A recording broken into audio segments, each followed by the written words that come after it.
warahmatullahi wabarakatuh. Perkenalkan, saya Nasri Fatimah.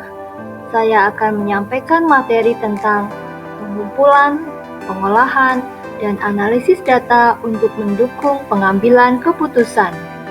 Perkembangan sistem informasi manajemen telah mengakibatkan perubahan yang signifikan dalam cara manajemen mengambil keputusan, baik pada tingkat operasional, pelaksana teknis, maupun pada tingkat pimpinan di semua tingkatan.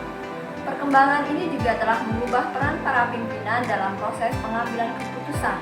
Mereka harus dapat selalu mengakses informasi yang paling akurat dan terbaru untuk digunakan dalam pengambilan keputusan. Penggunaan teknologi informasi, terutama internet yang semakin meningkat, telah memungkinkan setiap orang untuk melakukan berbagai aktivitas dengan lebih akurat, kualitas, dan tepat waktu. Bagaimana pengumpulan, pengolahan, dan analisis data yang dapat mendukung dalam pengambilan keputusan? Data sering disebut sebagai bahan informasi.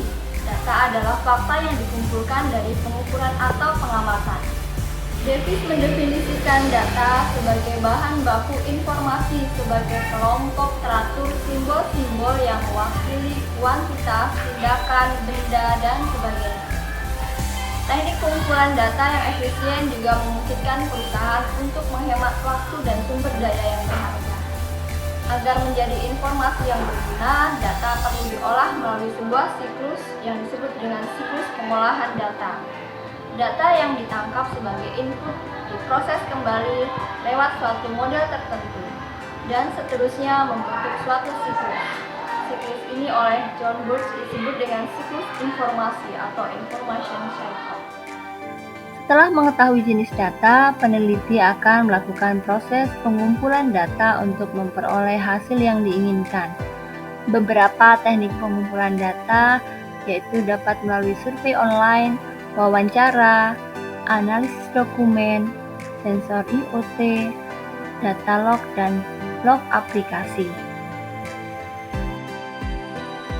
Informasi adalah arti dari hubungan dan penafsiran data yang mengizinkan seseorang untuk membuat keputusan. Informasi juga dapat berarti beberapa kesatuan yang tak terukur yang dapat mengurangi ketidakpastian.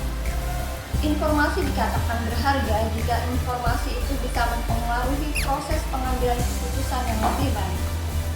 Jenny Darmawan menjelaskan ada 6 ciri dari informasi yang bisa memberikan makna bagi pengguna. Di antaranya adalah kuantitas informasi, kualitas informasi, informasi yang aktual, informasi yang relevan atau sesuai, ketepatan informasi, dan kebenaran informasi. Ciri-ciri dari informasi ini idealnya dimiliki oleh informasi yang dibutuhkan ketika kita akan merumuskan atau membuat kebijakan tertentu, sehingga tindakan atau aktivitas yang diambil sesuai dengan kebutuhan dan tujuan pemakaian informasi yang dimaksud. Pengolahan data merujuk pada serangkaian aktivitas yang dilakukan pada data untuk mengubahnya menjadi bentuk yang lebih bermanfaat, terstruktur, dan siap digunakan untuk tujuan tertentu. Ini mencakup berbagai tindakan, termasuk pembersihan data, transformasi data, penggabungan data dari berbagai sumber, analisis data, dan penyimpanan data. Tujuan utama dari pengolahan data adalah membuat data lebih dapat diandalkan, relevan, dan berguna dalam mendukung pengambilan keputusan, analisis, dan tujuan bisnis lainnya. Perkembangan alat pengolah data sudah berkembang dari zaman ke zaman, yaitu diantaranya dari mesin manual, kemudian menjadi elektrik, dan juga menjadi elektronik. Analisa data menurut Sugiono adalah proses mencari dan menyusun secara sistematis data yang diperoleh melalui wawancara, tangkapan lapangan, dan dokumentasi, dengan cara mengorganisasikan data ke dalam kategori, memilih mana yang penting dan akan dipelajari, dan membuat kesimpulan sehingga mudah dipahami oleh diri sendiri maupun orang lain. Untuk mendukung pengambilan keputusan yang efektif dibutuhkan data yang akurat dan relevan, teknik pengumpulan data yang efisien, serta pengolahan dan analisis data yang efektif. Sekian penjelasan saya mengenai pengumpulan, pengolahan, dan analisis data yang dapat mendukung pengambilan keputusan. Semoga